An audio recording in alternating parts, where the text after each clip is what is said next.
wabarakatuh. Alhamdulillahirabbil alamin wassalatu wassalamu ala asyrafil anbiya'i wal mursalin sayyidina Muhammad wa ala alihi wa ashabihi ajmain. Para pemirsa TVRI yang berbahagia dimanapun Anda berada, syukur sekali pada hari ini, hari Jumat 25 Januari tahun 2013, kembali kita bertemu di acara kita, acara Mimbar Agama Islam, untuk sama-sama kita berusaha memperdalam kajian kita terhadap keislaman kita. Pada hari ini insya Allah narasumber kita sangat istimewa karena berasal dari Saudi Arabia. Beliau adalah Al-Ustadz Dr. Muhammad Abdullah Al-Habdan. Beliau adalah anggota Ikatan Ulama Internasional. Assalamualaikum. Waalaikumsalam warahmatullahi wabarakatuh. Hayyakumullah. Kaifa halukum tayyibun? Bi khair alhamdulillah. Wallahi tasharrafna wa takarramna bi hudurik siyadatikum fi barnamij hadzal yaum. Hayyakumullah jami'an Aba Kabara. Insyaallah. طيب بعدين سنتكلم كثيرا عن موضوعنا هذا اليوم عن النهضة الإندونيسية. بإذن الله تعالى. بإذن الله insyaallah. Baiklah para pemirsa rahimakumullah, sebagaimana biasa sebelum kita berdialog dengan narasumber kita pada hari ini, terlebih dahulu kita akan mendengarkan lantunan suci Al-Quran yang akan dibacakan oleh saudara kita Al-Ustadz Irham Dongoran LC yang akan membacakan surah Al-A'raf ayat 96 sampai 99, dan kemudian akan dilanjutkan dengan pembacaan sari tilawahnya yang akan dibacakan oleh Ade Muhammad Ritonga.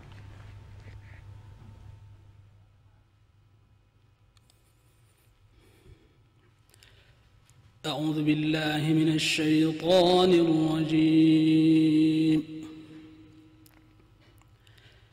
بسم الله الرحمن الرحيم.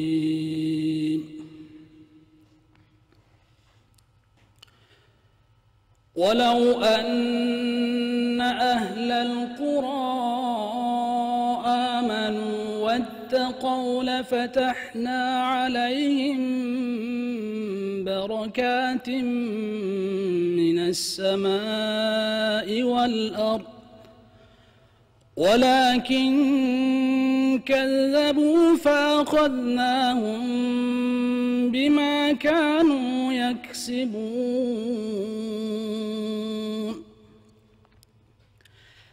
أفأمن أهل القرى أن يأتيهم بأسنا بياتا وهم نائمون.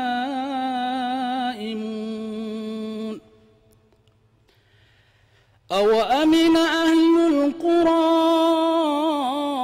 أن يأتيهم بأسنا ضحى وهم يلعبون. أفأمنوا مكر الله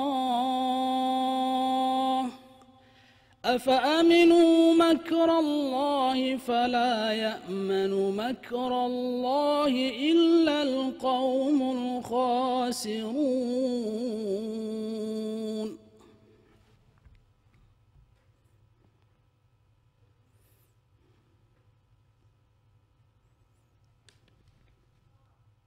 Aku berlindung kepada Allah dari godaan syaitan yang terkutuk.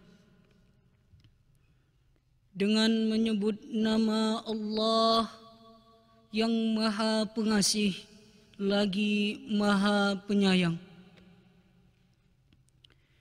Dan sekiranya penduduk negeri beriman dan bertakwa, pasti kami akan melimpahkan kepada mereka berkah dari langit dan bumi. Tetapi ternyata mereka mendustakan ayat-ayat kami. Maka kami siksa mereka sesuai apa yang telah mereka kerjakan. Maka apakah penduduk negeri itu merasa aman dari siksaan kami yang datang dalam malam hari ketika mereka sedang tidur? Atau apakah penduduk negeri itu merasa aman dari siksaan bumi yang datang pada pagi hari ketika mereka sedang beriman? Atau Apakah mereka merasa aman dari siksaan Allah yang tidak terduga-duga? Tidak ada yang merasa aman dari siksaan Allah selain orang-orang yang merugi. Sadaqallahul azim wa sadaqa rasulul karim wa nahnu ala zalika minasyahidin wa syakirin walhamdulillahirabbil alamin.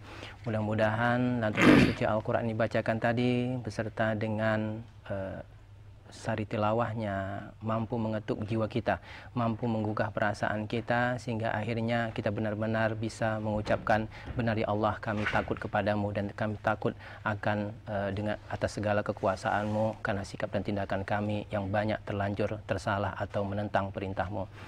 Para pemirsa rahimakumullah, kita juga sangat berbahagia pada hari ini karena berada di studio ada penterjemah kita nanti yang akan memperlancar acara kita, yang akan menerjemahkan dan menyampaikan maksud-maksud yang akan disampaikan oleh syekhana kita.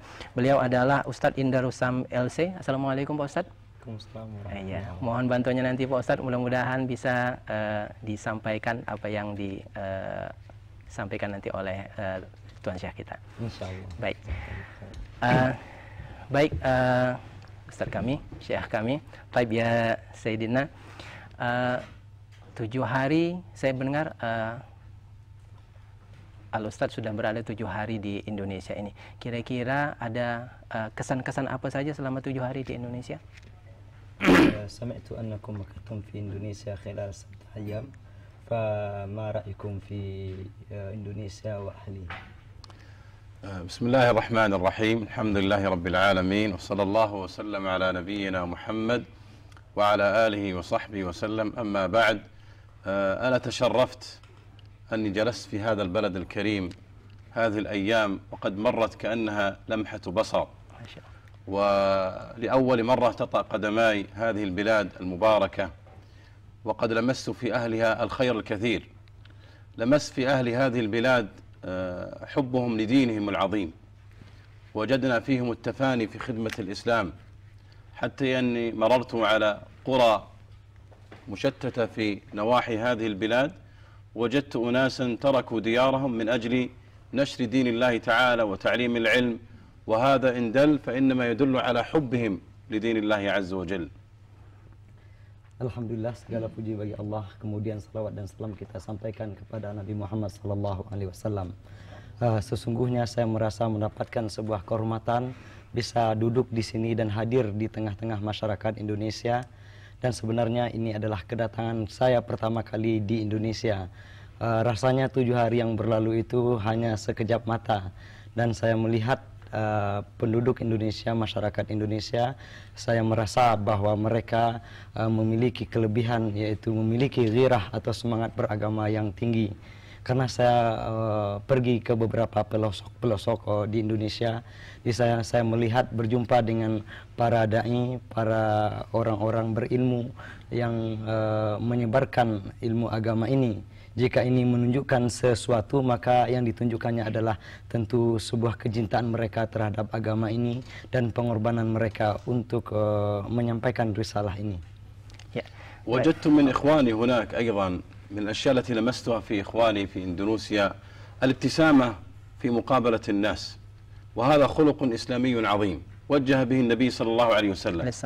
وجدت أن من أخلاق إخواننا دائما مبتسمين مع أنه قد يعاني أحيانا بعض المشاكل وبعض الأشياء إلا أنه يتخلق مع الناس بهذه الابتسامة الساحرة لمن يراه في الطريق وفي المسجد وفي المحل التجاري وهذا أمر عظيم جدا.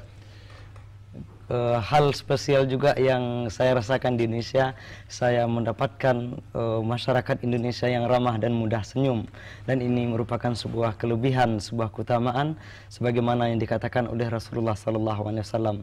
Ini keramahan dan kesenyuman mereka selalu mereka berikan di mana saja berada, meskipun mereka juga saya yakin memiliki berbagai macam persoalan dan kesulitan, tetapi senyum dan keramahan mereka telah menyihir kita semua. أيضا من الأشياء الجميلة التي وجدتها في إخواني في إندونيسيا التعاون فيما بينهم.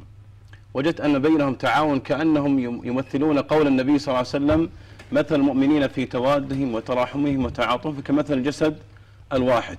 فأرى بينهم التعاون والإخاء والمحبة، وهذا شيء عظيم، خاصة أن تعتبر إندونيسيا يعني عندها أكثر من 1300 جزيرة، وكل جزيرة فيها أكثر من 100 قبيلة، وعدد تعداد السكان فيها أكثر من 241 مليون، ومع ذلك تراهم كأنهم أخوة متحابين متعاونين، وهذا شيء عظيم جدا أن أجد هذا الخلق بين إخواني في إندونيسيا. Kemudian hal lain yang istimewa juga saya dapatkan persatuan dan toleransi yang ada di tengah masyarakat Indonesia.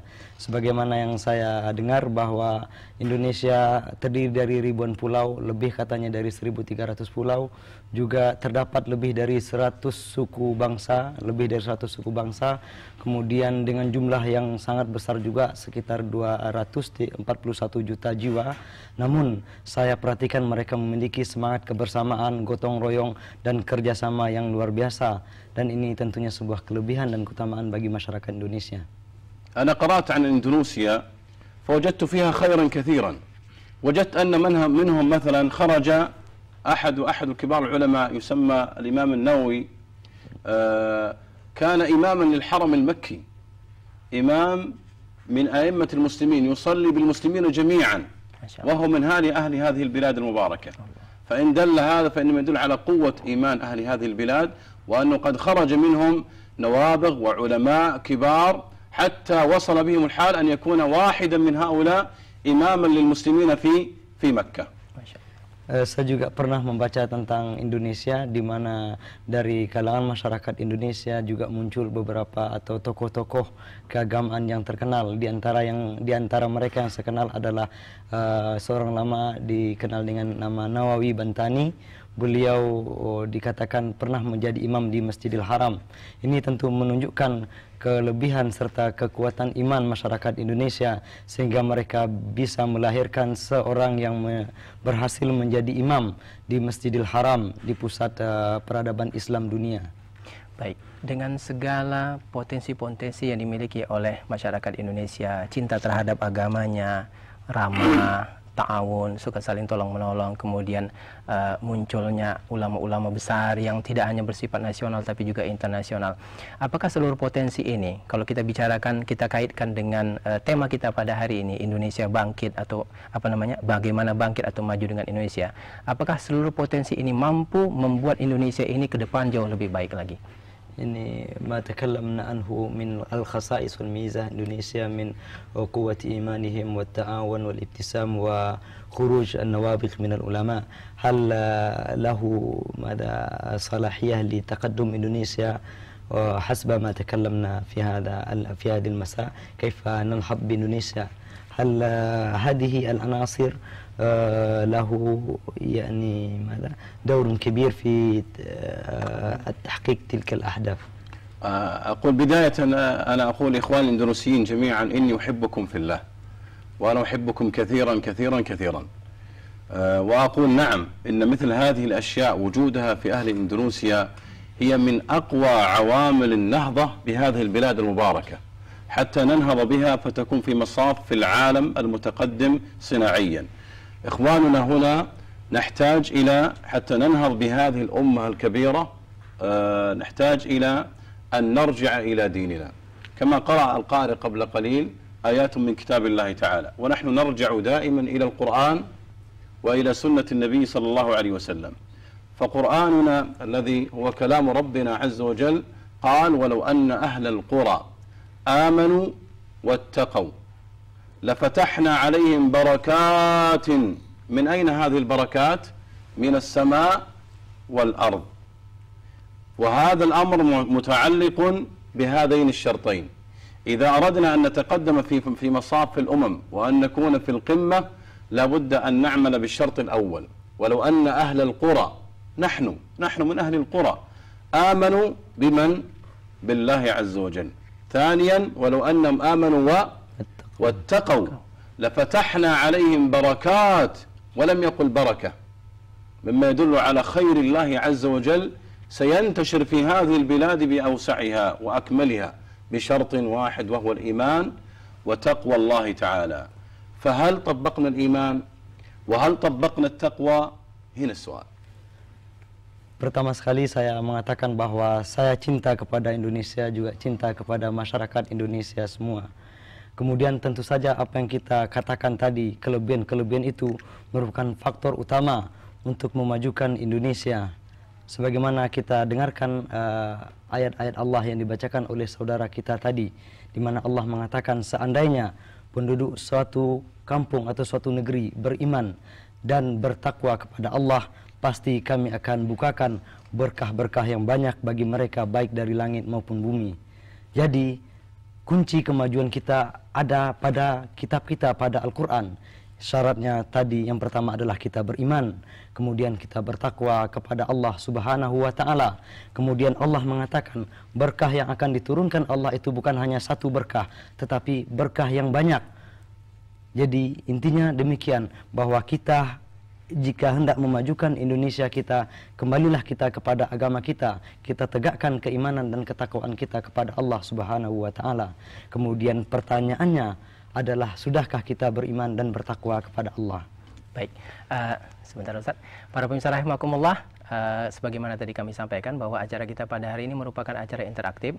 Untuk itu kami mengundang partisipasi dari para pemirsa sekalian, baik di rumah maupun di studio, untuk memberikan pertanyaan, kritikan atau masukan kepada narasumber kita pada hari ini. Untuk di rumah silahkan menghubungi nomor 061 4522 589. Baik, kami akan tunggu partisipasi dari para pemirsa sekalian. Tapi sebelum itu, ada hal yang ingin dilanjutkan? Tafadhal ya Syekhna. هناك تعليق؟ نعم. نعم في تعليق. فأقول يعني لما ذكر الله تعالى في هذه الآية الكريمة شرط الإيمان، والشرط الثاني ما هو؟ تقوى الله تعالى. فأنا أسأل إخواني وأخواتي، هل نحن اتقينا الله تعالى في حياتنا اليومية؟ هل نحن أدينا الصلاة وحافظنا على الصلوات الخمس في المساجد في المساجد التي ينادى فيها حي على الصلاة، حي على الفلاح؟ فهل أجبنا النداء؟ هل قدمنا الصلاة على الدنيا؟ هل قدمنا الصلاة على البيع والشراء؟ فأصبح الإنسان لا يبالي بتجارة ولا بأولاد ولا بأهل إذا نادى المنادي إلى الصلاة. معناها إذا قدمنا هذا رفع الله تعالى ذكرنا وأنزل الله علينا الخيرات. ولذلك أقول كلما اتقينا الله تعالى زاد الخير على هذه البلاد وعم، كما قال تعالى ومن يتق الله يجعل له مخرجا ويرزقه من حيث لا يحتسب. يأتيك الرزق من حيث لا تدري، من هنا ومن هنا ومن هنا تأتي الخيرات من كل مكان. لحظة يا سيدنا على في الإسلام للمشاهدين. Assalamualaikum. Assalamualaikum. Waalaikumsalam. Dengan siapa dan di mana, Pak? Dengan Susanto Bomo di Kai Asura, Ustaz. Baik, silakan Pak. Begini, Ustaz. Menanya, apakah cara ini dilakukan untuk seterusnya setiap minggu, Ustaz? Setiap hari Jumat sore?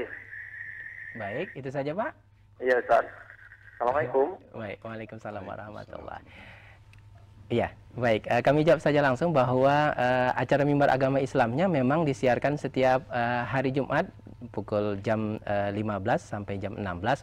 Namun spesial pada hari ini kita kedatangan tamu dari Saudi Arabia. Beliau adalah Ustaz Dr. Muhammad Abdullah Al-Habdan. Beliau adalah salah anggota dari Ikatan Ulama Internasional. Khusus pada hari ini ada yang istimewa, tapi mungkin ke depan tidak menutup kemungkinan ada tamu-tamu dari Saudi Arabia atau dari Timur Tengah atau dari mana saja ulama-ulama yang datang untuk mengisi acara kita pada hari ini. Baik, ada pertanyaan dari para pemirsa? Kami silakan. Assalamualaikum warahmatullahi wabarakatuh. Silakan berdiri. Ya, silakan. Sebutkan namanya. Terima kasih atas waktunya. Tadi kami dengar dari keterangan Syekh, itu syarat menjadi suatu negara akan maju yaitu dengan iman dan takwa. Tapi ada hal yang perlu kami tanyakan, Syekh, bahwasanya Indonesia ini penuh dengan kebinekaan tunggal ika, dengan keanekaragaman suku dan agama. Kira-kira apa hal yang spesialis atau spesifik yang harus kita lakukan sebagai muslim yang baik untuk memajukan negara ini menjadi baldah thayyibah wa rabbun ghafur dengan kebinekaan tadi? Terima kasih. Ya, kita jawab saja dulu, Ustaz. Dipersilakan untuk diterjemahkan. السؤال الأول قال من المعروف أن إندونيسيا ليس أمة واحدة ولكن متنوع فيه أكثر من أديان كثيرة، ما موقف المسلمين لتحقيق ما كنا آنفا إندونيسيا؟ السؤال الأول. والسؤال الثاني نبدأ بالسؤال الأول. طيب تفضل. نعمل من خلال هذا الأمر، يعني ديننا دين عظيم وجاءت توجيهاته كاملة، ولذلك الله تعالى يقول: اليوم أكملت لكم دينكم وأتممت عليكم نعمتي ورضيت لكم الإسلام دينا. وقد بينت شريعة الإسلام جميع الأحكام التي يحتاجها الإنسان في حياته. بينت شريعة الإسلام كيف يتعامل الإنسان مع زوجه، وكيف يتعامل الإنسان مع والده، وكيف يتعامل الإنسان مع أبنائه، وكيف يتعامل الإنسان مع جاره، وكذلك أيضا كيف يتعامل الإنسان مع غير المسلم بالتعامل الشرعي الذي يليق بالمسلم أن يتعامل مع هذا الرجل. نحن أمة يمكن أن نعايش الآخرين ولكن تحت ضوابط شرعية. Islam, sesungguhnya Islam adalah agama yang agung, agama yang besar. Kemudian Allah Subhanahu wa Ta'ala juga telah mengatakan, pada hari ini telah kami sempurnakan agamamu untukmu wahai Muhammad. Jadi Islam sudah membahas atau menjelaskan semua persoalan dan menjelaskan hukum-hukum masing-masing. Di antaranya adalah misalnya bagaimana seseorang bermuamalah atau bergaul dengan istrinya, dengan anak-anaknya, dengan orang tuanya, dengan tetangganya, juga dengan kalangan non-muslim. Jadi Islam itu insya Allah siap untuk berinteraksi dengan umat mana saja. Tentunya ada batasan-batasan yang harus dijaga selagi tidak merusak akidah dan kepercayaan umat Islam. Namun insya Allah juga tidak akan melanggar sisi-sisi kemanusiaan kita sebagai manusia. ولذلك فصل الإسلام في التعامل مع الجيران. الجيران للإنسان إما أن يكون مسلما وقريبا وجارا، فله كم حقوق؟ له 3 حقوق. وإما أن يكون مسلما وليس قريبا لك، أي ليس أخا أو أختا أو نحو ذلك، فله حقان. والحالة الثالثة أن يكون جارك غير مسلم، فله حق واحد وهو حق الجوار. وقد بين النبي صلى الله عليه وسلم آداب الجوار، فنتعامل مع هذا الإنسان كما نتعامل مع الجيران، بمعنى أننا نقف معه في وقت الحاجة إذا احتاج في أشياء ممكن نتعاون معه فيها. إذا طلب مثلا بعض الاحتياجات يعطى إياها. إذا مثلا دعاك إلى طعام وتعرف أن الطعام يجوز أكله لا بأس أن تجيب الدعوة في مثل هذه الحالة. فقد أجاب النبي صلى الله عليه وسلم دعوة اليهودي لما دعاه إلى وليمة، ذهب النبي صلى الله عليه وسلم إليه واستجاب إليه، لكن الطعام الذي وضع لابد أن يكون حلالا. وغير ذلك من المعاملات العامة. يبقى عندي شيء واحد، وهو هل يجوز لنا كمسلمين أن نحب هؤلاء أو أن نظهر المحبة لهم؟ هذه مسألة أخرى قلبية. نحن لابد أن نفرق بين حسن التعامل مع هؤلاء وبقصد دعوتهم للخير ودعوتهم للإيمان بالله عز وجل، وبين أن نحب ما يعتقدونه من باطل. فنحن نقول المحبة شيء والتعامل شيء آخر. لا بد أن تكره قلوبنا ما يعتقدونه من عقائد غير صحيحة، ونحتاج إلى أن نتحرك في دعوة هؤلاء، لأن النبي صلى الله عليه وسلم يقول: حب لأخيك ما تحب لنفسك، وأنا أحب للناس جميعا أن يدخلوا الجنة وأن ينجوا من النار. ولذلك أسعى قدر المستطاع أن أتعامل مع هؤلاء بالتعامل الطيب من أجل كسبهم، لكن إنني براء مما يعبدون، فأنا أتبرأ من هذه الأشياء والعقائد الباطلة التي يعتقدونها. أما التعامل فكما قلت قبل قليل. Misalnya saja dalam Islam, Rasulullah SAW mengajarkan bagaimana kita bermuamalah, berinteraksi dengan tetangga. Kemudian Islam juga merinci bahwa tetangga itu bisa dikategorikan 3, yaitu tetangga yang merupakan karib kerabat kita juga satu agama. Maka mereka memiliki 3 hak, yaitu hak bertetangga, kemudian hak sebagai muslim, dan hak sebagai saudara kita. Ada lagi mungkin tetangga kita bukan karib kerabat tetapi juga seorang muslim. Mereka memiliki hak 2, yaitu hak sebagai tetangga dan hak sebagai seorang muslim. Kemudian barangkali juga kita memiliki hak memiliki tetangga yang non-muslim. Rasulullah juga menjelaskan mereka itu juga memiliki hak dan kewajiban atas kita untuk memenuhi hak mereka. Misalnya ketika mereka butuh bantuan harus kita bantu, selagi itu tidak berkaitan dengan masalah-masalah akidah. Kemudian juga jika kita diundang untuk makan, jika kita tahu bahwa makanan yang dihidangkan itu adalah yang tidak terlarang untuk kita, maka harus kita hadiri. Karena Rasulullah SAW pun pernah menghadiri undangan seorang Yahudi ketika mengadakan walimah. Adapun tentang persoalan akidah segala macam, ini kan masalah hati, masalah kepercayaan, bahwa kita tidak meyakini, kemudian kita tidak menyukai apa yang diyakini oleh seseorang. Ini tidak mengharuskan kita harus bertindak kasar. Jadi harus kita bedakan antara keyakinan hati kita, rasa cinta, kemudian dengan muamalah, dengan interaksi luar kita. Jadi ada perasaan di dalam hati yang tidak bisa kita tutupi, namun juga ada kewajiban kita untuk bermuamalah, berinteraksi secara baik dengan siapa saja, termasuk yang non-muslim tadi, yang juga memiliki hak atas kita untuk berbuat baik kepada mereka. Kemudian Rasulullah juga mengatakan, memerintahkan kita untuk mencintai orang lain atau menyukai saudara-saudara kita sebagaimana kita menyintai dan menyukai diri sendiri. Kita ingin masuk surga, maka kita juga harus memiliki keinginan untuk memasuki atau memasukkan saudara-saudara kita itu, mendakwahi mereka supaya bisa masuk surga.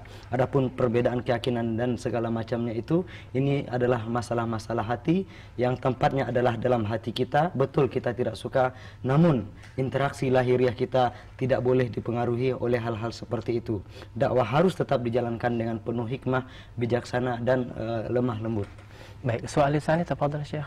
وكان أيضا حتى أكمل هذا الجواب، وكان النبي صلى الله عليه وسلم يعني نحن يمكن أن نتعاون مع هؤلاء غير المسلمين وأن نبيع ونشتري ونتعاون معهم، لأن النبي صلى الله عليه وسلم كان يبيع ويشتري من اليهود في المدينة. وكذلك أيضا لما مات صلى الله عليه وسلم كانت درعه مرهونة عند يهودي، مما يدل على أنه كان هناك بيع وشراء وتعامل بين المسلمين وغير المسلمين. فهذا الأمر موجود في عهد النبي صلى الله عليه وسلم، فالتعامل مطلوب، ولكن كما قلت وأكد أنه هنا شرط واحد، وهو لا بد أن يكون التعامل فيما أباح الله تعالى. أما أن تتعامل معه في محرم كأن تبيع خمر أو دخان أو غيرها فإن هذا لا يجوز، لكن تتعاون معه فيما أباح الله عز وجل. لنا دين يمنعنا من أشياء نقف عندها طاعة لله تعالى. نحن دائما آمنا بالله ربا وبالإسلام دينا وبمحمد صلى الله عليه وسلم نبيا، فنستجيب لأمر الله وأمر رسوله صلى الله عليه وسلم. Jadi pada masa Rasulullah SAW juga kita melihat di mana Rasulullah berinteraksi, bermuamalah dengan non-muslim. Bahkan kita tahu baju besi Rasulullah SAW pada saat beliau meninggal dunia, baju besi tersebut statusnya tergadai di tangan salah seorang Yahudi. Jadi tidak ada halangan untuk berinteraksi, bermuamalah dengan non-muslim. Bahkan itu merupakan ajaran yang telah ada semenjak Rasulullah SAW. Tentu saja kita memperhatikan batasan-batasan yang ditetapkan oleh syariat, oleh agama Islam. Misalnya kita tidak atau menjauhi hal-hal yang diharamkan, misalnya jual beli khamar atau minuman keras, kemudian rokok dan sejenisnya. Artinya kita konsisten dengan ajaran Allah Subhanahu wa taala, dengan Islam. Kita perhatikan mana yang halal, mana yang haram, dan di sisi lain kita tetap menjalin kerjasama, memperhatikan hak-hak saudara-saudara kita yang non-muslim tersebut. وأخيرا تعليق أخيرا لا بد علماء أندونيسيا أن يضعوا رسالة مختصرة في كيف يتعامل المسلم مع غير المسلم، وما هي الضوابط الشرعية في التعاملات، في السلام عليه مثلا، في الابتسامة له، في إجابة الدعوة، في مثلا النكاح فيما بينهم، في مثلا أيضا ما يتعلق بتهنئتهم بأعيادهم. كل هذه المسائل تحتاج إلى بيان، لو وضعت في رسالة أو خصص لها حلقة كاملة حتى يتعلم المسلم كيف يتعامل مع هؤلاء. Kemudian yang terakhir saya menyarankan atau saya berharap ulama-ulama atau para dai di Indonesia menyusun buku atau petunjuk-petunjuk bagaimana muamalah seorang muslim dengan muslim, apa yang boleh, apa yang tidak, misalnya bagaimana kita harus ramah, senyum, dan bagaimana menyikapi salam, undangan, serta perayaan-perayaan antara kedua agama ini, supaya kita umat Islam memiliki pedoman yang jelas, rambu-rambu yang tegas dalam berinteraksi tersebut, sehingga tidak terjebak dalam kesalahpahaman atau juga terjerumus kepada melanggar syariat Islam. وأنا أدعو جامعة السنة أن تفعل هذا الأمر بإخراج كتاب صغير مناسب لعامة المسلمين يستفيدون منه. Ya, saya harap Stay As-Sunnah bisa mengambil salah satu kesempatan baik ini. Baik, soal kedua. السؤال الثاني تفضل يا شيخنا. السؤال الثاني قال هو الأخ يسأل، هو من إيران، وقال أنا في قريتي حينما بدأت الدعوة وقلت للناس بالقرآن والحديث، فقال للناس أنت سلفي وأنت مثل ذلك، وقالوا أيضا سلفي هذا المتشددون، بل بعضهم قال يعني لعلهم ليسوا من المسلمين، فما هو مع التعريف الصحيح لسلفية هذا؟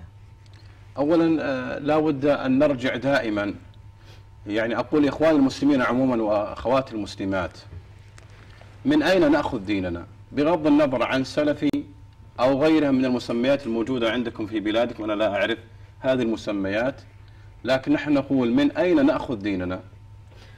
Pertama sekali saya imbau kepada seluruh saudara-saudara dan saudari-saudari saya semua, dalam kita beragama, dari mana kita ambil, kita gali agama kita ini, terlepas apakah salafi atau nama-nama lain yang mungkin banyak di Indonesia dan saya tidak kenal sama sekali, apapun namanya, pertanyaannya adalah dari mana kita menggali agama kita ini. فنحن كمسلمين أمرنا شرعا أن نرجع للقرآن الكريم ولسنة النبي صلى الله عليه وسلم. يقول النبي صلى الله عليه وسلم: تركت فيكم ما إن تمسكتم به لن تضلوا بعدي، كتاب الله وسنتي، عضوا عليها بالنواجذ، عضوا عليها بالنواجذ. فأنا أرجع الناس دائما نأخذ ديننا وأخلاقنا وتعاملاتنا من هذين المصدرين، من القرآن والسنة. Kita sebagai muslim tentunya menyadari bahwa apapun ceritanya, maka sumber agama kita berpegang kepada Al-Quran dan sunnah Nabi Muhammad SAW. Karena Rasulullah telah mengatakan, sesungguhnya saya telah meninggalkan untuk kalian semua dua hal, jika kalian berpegang kepada keduanya itu insya Allah tidak akan sesat selamanya, yaitu Al-Quran dan sunnah. Oleh karena itu kata Rasulullah, gigitlah kedua ini dengan gigi geraham kalian, artinya pegang eratlah, berpedomanlah dengan sungguh-sungguh kepada kedua sumber agama tadi. Dan inilah yang kita pegang dalam beragama. Baik, bagaimana sikap kita menyikapi ini kalau misalnya ada tuduhan-tuduhan yang tidak benar ketika kita menyampaikan dakwah? Apa yang harus kita sikapi? Dan ma mawqifuna hinama ya'tina tilka al-ittihamat wa tilka al-mustalahat kharajat min alsinatin nas, ma mawqifuna? نحن نقول لإخواننا لا تجابه مثل هؤلاء، والله تعالى يعني أرشد نبيه صلى الله عليه وسلم بقوله: ولو كنت فظا غليظ القلب لانفضوا من حولك. هذا واحد. إذا لا بد من الرفق بالناس. قال صلى الله عليه وسلم: ما كان الرفق في شيء إلا زانه، وما نزع من شيء إلا شانه. فأنا مطلوب مني في دعوة الناس أن أتعامل معهم برفق ولين، وإذا رأى الناس مني الرفق واللين وتطبيق السنة فإن الله تعالى قال: إن الله يدافع عن الذين آمنوا إن الله لا يحب كل خوان كفور. ثم إذا طلب الحوار أحد الناس أقول لهم: ماذا تقصد بالسلفي؟ هذا السلفي من أين يأخذ دينه؟ هل يأخذه من عقله أو يأخذه من القرآن والسنة؟ إذا أخذ من القرآن والسنة دعونا نرجع القرآن والسنة وننظر ولا نبحث فيها. أما أن نكون أذنا للناس نسمع الاتهامات دون أن نمحص ونبحث في الحق، فهذا هو الخطأ. سليمان الفارسي رضي الله عنه جلس سنوات يبحث عن الحق ويجلس مع العلماء ويتعبد الله تعالى معهم حتى وصل إلى النبي صلى الله عليه وسلم. فنحن أحق أن نبحث عن الحق، وألا نكون أناسا نسمع بعضا دون أن نتثبت. مشكلة كثير من الناس أنه يسمع كلاما دون أن يكون له برهان أو دليل. وأنا أحذر إخواني هنا، أحيانا يكون يعني يكتب لك كلام، ولكن قد يكون هذا الكلام مزور وليس له حقيقة بسبب اللغة، لأنك لا تعرف العربية. وقد فعل بعض الإخوة قصة لعلي أذكرها بعد قليل.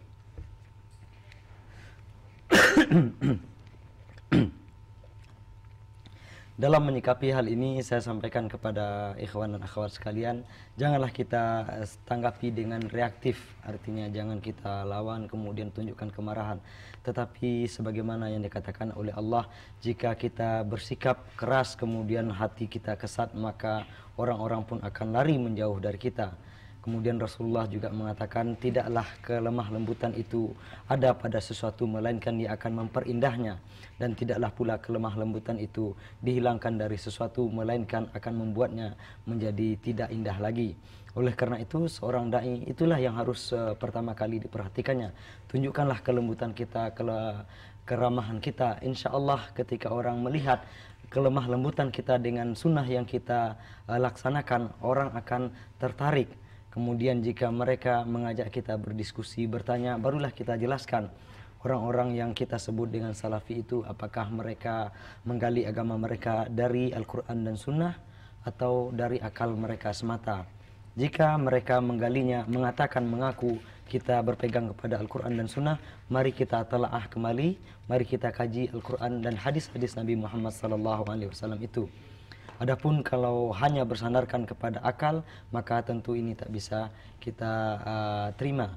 Dan sudah sewajibnya pula bagi kita untuk bersikap kritis, kemudian tidak hanya mendengar gosip-gosip atau isu-isu kemudian kita membenarkan. Kita tentunya juga tahu bagaimana sejarah salah seorang sahabat, Salman Al-Farisi. Beliau terus mencari tentang kebenaran hingga akhirnya bertemu dengan Rasulullah SAW. Tentunya demikian juga yang harus kita laksanakan. Kita harus kritis, kita juga harus menyaring informasi yang ada, kemudian menelaah kebenarannya. Karena tidak jarang terjadi kesalahan, barangkali kesalahan dalam menterjemah, khususnya ketika yang menterjemah atau kita tidak memahami bahasa Arab. Dan kejadian seperti ini pernah terjadi dan insya Allah sebentar lagi saya ceritakan. هذه القصة ذكرتها أنت. هذه القصة باختصار، يعني أحد العلماء كان يسب عالما من المجددين، في كل مجلس من مجالسه يسب هذا العالم. فسمع أحد الطلبة يوم من الأيام الشيخ يسب هذا العالم، فقام وأخذ كتابا من كتب ذلك العالم الذي يسب، ثم قطع الغلاف وأزاله، ثم قال: يا شيخ، هذا كتاب أريد أن تقيمه لي، أنا طالب لا أعرف الحق، فأريد أن تقيمه لي، هل هذا أقرأ فيه أم لا؟ فأخذ الكتاب ثم ذهب إلى بيته وعاد من الغد، فقال: أين الطالب؟ قال: فلان أنا. قال: هذا الكتاب ألفه إمام مجدد عالم على حق ونور، فعليك به واقرأ هذا الكتاب. قال: إن هذا الكتاب هو لفلان ابن فلان. فتعجب واستغفر الله وتاب من السب والشتم. أقول لإخواني دائما لا تشغلوا أنفسكم بمثل هذه القضايا. إن من أسباب ضياع الأعمار، وأنا أنبه إخواني في إندونيسيا عموما، إن من أسباب ضياع الأوقات واستغلالها بما لا ينفع الخوض في مثل هذه المصطلحات والانتسابات، لأنها يجلس الإنسان ساعة أو ساعتين أو ثلاث في فلان كذا وفلان كذا وفلان كذا، ثم ماذا قدمت لهذه الأمة؟ ماذا صنعت لهذه الأمة؟ أنت الآن أمة إندونيسيا تحتاج إلى جهد، إلى عمل، إلى طاقة. أنا عندي في هذا البلد أكثر من 241 مليون، ماذا قدمت لهم يا أخي الكريم؟ ماذا ينفعني سبابك لفلان وفلان؟ أنا أحتاج إلى عمل، إلى دعوة الناس الخير، إلى تعليم العلم ونشره بين الناس. فدع عنك مثل هذه الأشياء واشتغل في دعوة عامة المسلمين، وتعليم العلم للخير. Jadi ceritanya ada seorang penceramah atau seorang khatib yang hampir atau setiap kali dia berkhutbah mencela atau bahkan menyampaikan kata-kata laknat kepada salah seorang ulama. Kemudian dari salah seorang jemaah merasa tertantang, maka dia mencari kitab atau buku yang dikarang oleh ulama yang dicela tadi. Kemudian dia sobek halaman pertama yang memuat nama pengarang. Kemudian dia bertanya kepada khatib, kepada imam tadi, kepada ulama tadi, Tuan Guru tolong dilihat kitab ini, saya tidak bisa menilai bagus apa tidaknya. Kemudian beliau mengambil, dibawa ke rumah dan dibaca. Besoknya dia mengatakan, siapa yang bawa buku ini kemarin? Setelah ditemukan, katanya buku ini bagus sekali, penulisnya pasti seorang ulama berilmu, apa yang dikatakannya bagus, silahkan dipelajari. Kemudian jemaah tadi mengatakan buku ini ditulis oleh orang yang Anda tiap hari Anda cela. Maka ulama tadi pun istighfar dan berikutnya dia justru mendoakan dan berubah sudah sikapnya. Oleh karena itu saudara-saudari yang saya cintai, perlu kita perhatikan, jangan kita menyibukkan diri dengan hal-hal seperti ini, jangan kita terperangkap oleh istilah-istilah kemudian stigma-stigma seperti itu. Apa manfaatnya kita habiskan waktu untuk melabeli si fulan ini, si fulan ini, si fulan ini? Kita habiskan waktu sementara Indonesia memiliki 241 jiwa yang butuh kita dakwahi, yang butuh kita majukan. Sementara kita hanya sibuk mencap orang. Apa yang sudah kita berikan kepada mereka, kepada 240 juta jiwa tersebut, dengan hanya menyibukkan diri mencela orang-orang tersebut. Jadi bukan itu yang seharusnya kita lakukan. Jangan sibukkan diri kita dengan itu, tetapi fokus dengan dakwah, dengan kebaikan Islam itu sendiri. Baik, kita persilahkan lagi. Kalau ada yang ingin bertanya, silakan satu orang saja karena waktu kita terbatas. Silakan. Assalamualaikum warahmatullahi wabarakatuh. Waalaikumsalam. Singkat saja, langsung. Langsung saja pertanyaan Syekh. Bagaimana kita bisa menerapkan akidah yang sahihah atau akidah yang benar atau yang lurus, terutama di negeri kita Indonesia ini? Karena kita lihat banyak berbagai macam aliran yang sudah tentu MUI terutama memfatwakan bahwasannya ada aliran yang beraliran sesat dan lain sebagainya. Jadi pertanyaannya, bagaimana kita berakidah yang benar sesuai dengan Al-Quran dan Sunnah? Baik, terima kasih. Silakan Ustaz, langsung saja. كيف نطبق عقيدتنا الصحيحة وخاصة في إندونيسيا انتشر خلال هذه الأيام الفرق الضالة. نعم، بالنسبة لتطبيق العقيدة كما قلت في جوابي على السؤال الأول، من أين نأخذ عقيدتنا وأخلاقنا وديننا؟ نأخذها من القرآن والسنة. هذا هو مصدر التشريع في ديننا، ولذلك نحن نقول نطبق عقيدتنا من خلال كتاب الله تعالى وسنة رسوله صلى الله عليه وسلم، ونأخذها أيضا من فهم علماء السلف الصالح الأوائل كالصحابة رضي الله تعالى عنهم، فهم أعلم الناس بكتاب الله وبسنة رسوله صلى الله عليه وسلم، لأن الصحابة هم خير القرون، فالرسول صلى الله عليه وسلم يقول خير القرون قرني ثم الذين يلونهم ثم الذين يلونهم. فنحن نأخذ الكتاب والسنة بفهم أصحاب رسول الله صلى الله عليه وسلم رضي الله عنهم، نأخذ بفهم هؤلاء ثم نطبق عقيدتنا معهم. والعقيدة ليست كلام يقال باللسان، العقيدة تطبيق على واقع الحياة، على واقع حياة الناس. حينما مثلا يقول الله تعالى فلا تدعوا مع الله أحدا، إذا لا يجوز أن أدعو غير الله تعالى، لأن ربي قال لي فلا تدعوا مع الله أحدا، فأنا أتجه مباشرة إلى من؟ إلى الله عز وجل. حينما أقرأ قول الله تعالى قل لا أملك لنفسي ضرا ولا نفعا إلا ما شاء الله ولو كنت أعلم الغيب لاستكثرت من الخير وما مسني السوء، هذه آية واضحة. النبي صلى الله عليه وسلم يقول أنا لا أملك نفعا ولا ضرا، ولذلك هو يكل الأمر إلى من؟ إلى الله عز وجل، فأنا أتجه مباشرة إلى ربي عز وجل. وهكذا يبدأ الإنسان يتعلم ويأخذ من كتاب الله وسنة رسوله صلى الله عليه وسلم بفهم أصحاب رسول الله رضي الله عنهم وأرضاهم. Sebagaimana kita katakan pada jawaban pertanyaan kedua tadi, yaitu bahwa agama kita bersumber dari Al-Quran dan Sunnah Nabi Muhammad SAW. Demikian juga dalam masalah akidah ini. Kita gali, kita kembalikan kepada Al-Quran, kemudian hadis Nabi Muhammad SAW.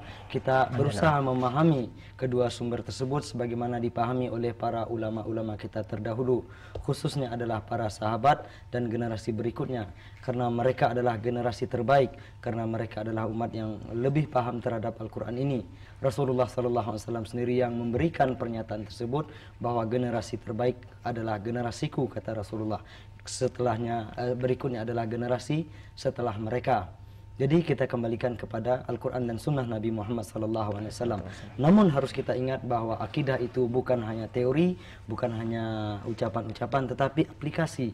Harus nampak dalam kehidupan kita sehari-hari. Misalnya ketika Allah mengatakan kita hanya meminta, berdoa dan menyembah hanya kepada Allah, maka itu harus terlihat dalam kehidupan kita sehari-hari. Ketika dikatakan kita tidak memiliki kuasa untuk mendatangkan kebaikan dan keburukan untuk diri kita sendiri, seandainya kita mengetahui mana yang baik, mana yang tidak, kita mampu untuk itu, tentu kita bisa mewujudkan banyak kebaikan.